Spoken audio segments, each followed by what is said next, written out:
Adventurer Aby!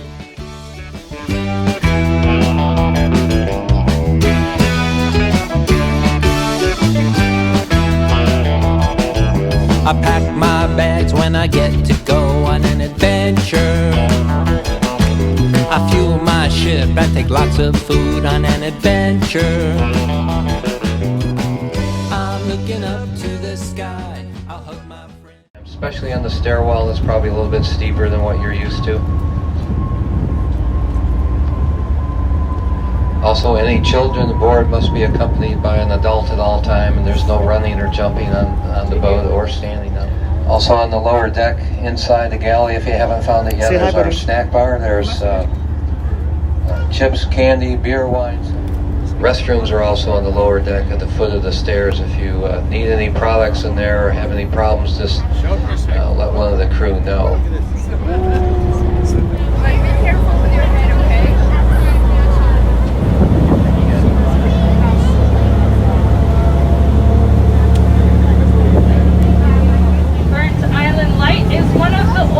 Lighthouses in the state of Maine. It was built back in 1821 and one of the last lighthouses to become automated in 1988.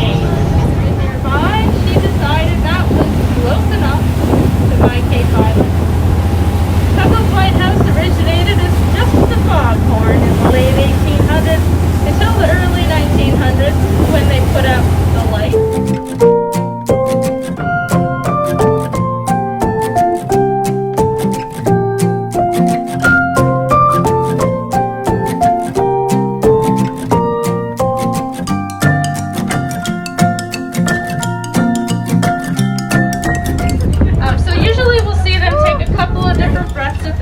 Before they go down on a longer sounding dive. But sometimes if they're doing shorter, not as deep dives, you might just see one breath every minute or so. We've hit a minute now. Where is he gonna come back? Yeah, I think I saw him at 2 o'clock. Actually, no, that wasn't even a porpoise. It's a sunfish, I believe. You can see this dorsal fin. Oh, the whale's at 3. There it is, it's beautiful. You see it, buddy? Yeah, I saw it. It's super awesome. There's another one right there. I don't know if it's a dolphin or... Oh yeah, over there.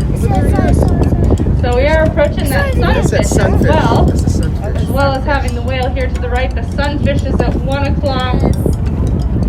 Don't worry, the whale's not going to eat the sunfish. The sunfish is far too large for that whale's diet. That fish wouldn't even fit down the whale's throat.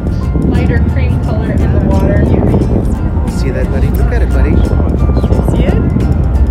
While we're looking at that, let's not forget we have that minke whale somewhere. Should be coming. There's that sunfish, Bubba. You see that sunfish? Okay, we got that fish at 1 o'clock, and while we're looking at that, can you be cool smelling sunfish, something buddy? nasty? Don't Hey, think do you right like the next sunfish? Right there. That is whale breath you're smelling. What is it, fin? That Doug, do you is see that the, sunfish right there in the water? Smelly, You see it? fishy, Right down there? That has a fin? Yeah, the fin there. Yeah, I see it. How you doing, big man? Yeah, that's fun. Super cool. Did you see we're awesome? So we do not. We haven't seen the first. We haven't seen its below or spout. So the oceanic salmon is the largest bony fish. They don't have a very visible spout. And again, really close Right to there, us. buddy. Right there, buddy. Oh my gosh. Although we heard it that time, did you hear it? Did you Right hear it there. blow? So we smelt it, we've heard it, but we haven't seen it. I even saw the minke mittens on that whale when it came up. If it comes up again pretty close, you might get an opportunity too. The sun is just perfect to see more of that whale's body in the water. And on their pectoral fins, which are those flippers on the side of their body, minkies have a large white strip, and we call those minke mittens. It will look like a green strip in the water if you see that again. Really, you need perfect conditions to be able to see those minke mittens with the sun just right, and the water nice and calm, and the whale close like this. It's rare we get an opportunity to see a minke whale this close and that much of its body in the water.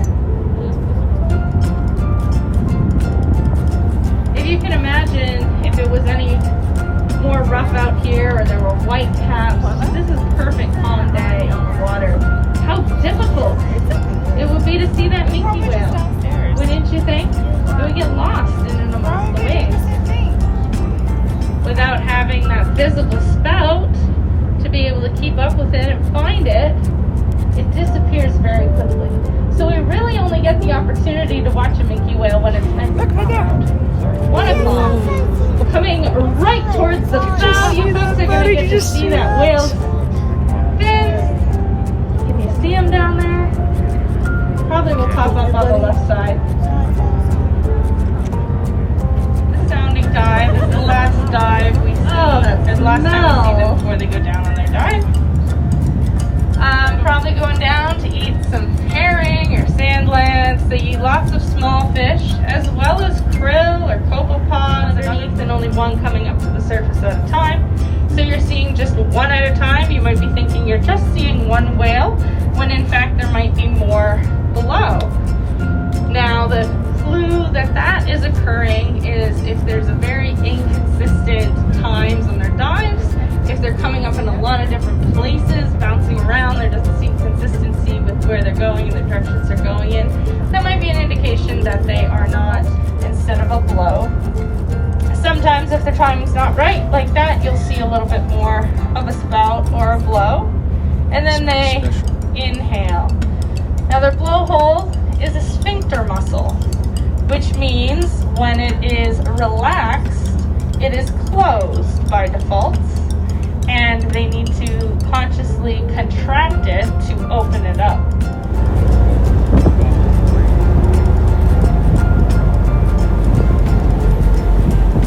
So that whale came up at 1 o'clock on the other side of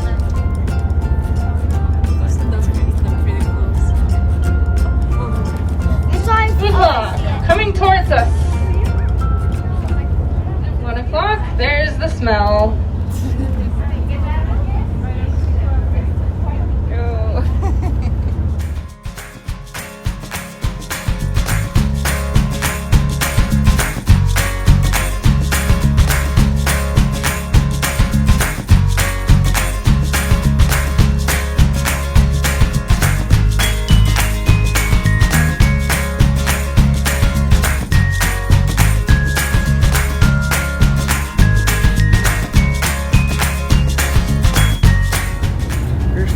So you got a little blackbird flying down the right side at 3 o'clock. That is a guillemot, the black guillemot with the white on its wing. There's 2 puffins in the water at 1 o'clock to the right of that orange buoy.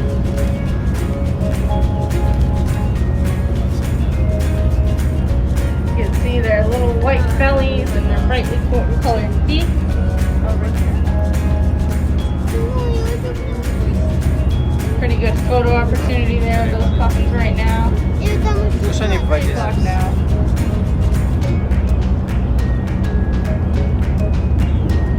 There are some puffins there. You can see them just there in the water. They can be about 3 to 7 feet long, and usually one of the parents stays with the chick in the burrow at all times, and then the other parent comes out to fish and bring food back. Just trying to get them to dry. There's a guillemot flying by at 3 o'clock.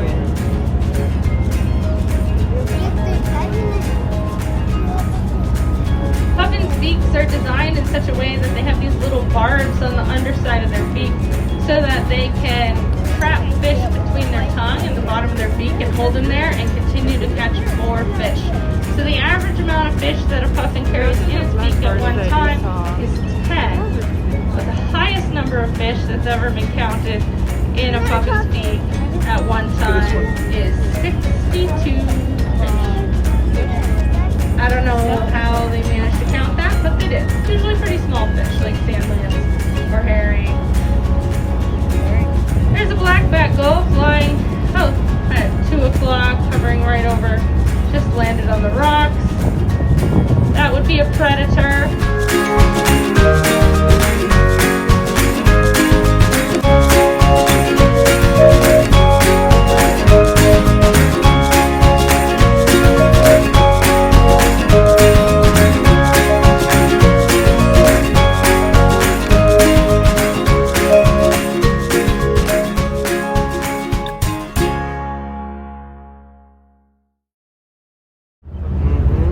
actually 3 there. One of them dove.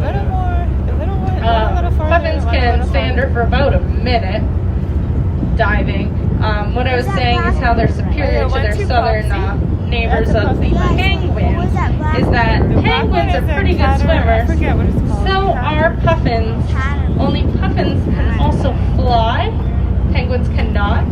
And it's neat because when a puffin is swimming in the water, they're actually just using their wings like they're flying.